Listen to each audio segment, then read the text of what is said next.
የፓስታ ፋራዎች ወይንም የፓስታ ሃይማኖት ተከታዮች እንዲህ ይሉናል። በ2006 የተጻፈው የፓስታ ወንጌል ላይ እንዲህ እሱም የህይወት መጠጥን ከጠጣ በኋላ አምላካችን ፓስታ ወይንም ስፓጌቲ ፓስታ ዓለምን እንዲሁም ሰውን እንስሳትን ካለመኖር ወደ መኖር አምጥቷቸዋል ወይንም ፈጥሯቸዋል። አሜን። ሰላም ውድ የዩቲዩብ ተመልካቾች እንደምን አላችሁ? በዛሬው ቪዲዮ ዓለምን እያነጋገሩ ካሉ እጅግ ግራ ከሚያጋቡ እንዲህም አለ የሚያስብሉ ሃይማኖቶች መካከል የማሳያችሁ ይሆናል።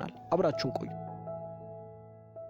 ዓለማችን ከ8 ቢሊዮን በላይ ህዝቦች አሏት። እነዚህም ህዝቦች ብዙ አይነቶች ናቸው። በብዙ መንገድም የተከፋፈሉ ሰዎች ናቸው። እነዚህ ሰዎች እንደየሀገሩ የራሳቸው የሆነ አመጋገብ፣ የራሳቸው የሆነ አለባበስ፣ የራሳቸው የሆነ የህይወት ፍልስፍና እንዲሁም ሃይማኖት ያሏቸው ህዝቦች ናቸው። ታዲያ እነዚህ ህዝቦች ከሚለያዩአቸው አንዱ ሃይማኖት አንዱ ነው። በዓለማችን እጅግ ብዙ ሃይማኖቶች አሉ። ለምሳሌ በዋነኝነት ክርስትና፣ ኢስላም፣ ህንዱይዝም፣ ቡዲዝም ወዘተ እያልን መጥቀስ እንችላለን። እነዚህ በዓለም ደረጃ ሰፊው ህዝብ የሚከተሏቸው ሃይማኖቶች ናቸው። ከነዚህ ሃይማኖቶች መካከል ብዙዎቻችን በምግብ ዝርዝር የምናውቀው ፓስታ ወይንም ስፓጌቲ ፓስታ የሚባለው ሃይማኖት የሃይማኖት በጣም በትንሹ በዓለም ደረጃ 1% የሚያክለው ህዝብ የሚከተሉት ሲሆኑ ይህ ሃይማኖት ልብ ወለድ ወይንም የፍልስፍና ሃይማኖት ልንለው እንችላለን። ምክንያቱም ይህ ሃይማኖት የተመሰረተው እጅግ በጣም የፓስታ ምግብን ከሚወድ አንድ ሰው ነው። ታዲያም ይህ ሰው በራሱ ብቻ ብዙ ሰዎችን ከማሳመኑ የተነሳ በዓለም ደረጃ 1% የሚያክለው ህዝብ የዚህ ሃይማኖት ተከታይ ነው። አንድ ሰው ወደዚህ ሃይማኖት መምጣት ከፈለገ እንዲተገብረው የሚደረጉ ደንቦች አሉ።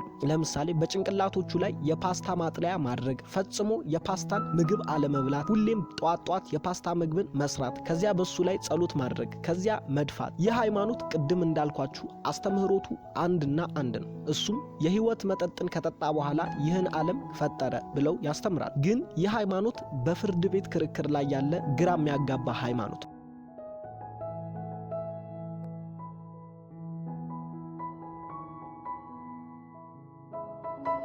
እሺ ውድ ቤተሰቦቼ እስካሁን ለነበረን ጊዜ በጣም አመሰግናለሁ። ሐሳብ አስተያየታችሁን ኮሜንት ላይ አስቀምጡልኝ። ውድ ኢትዮጵያውያን በደግነት የምንታወቀው የዩቲዩብ ቻናል ሰብስክራይብ ስታደርጉ አመሰግናለሁ።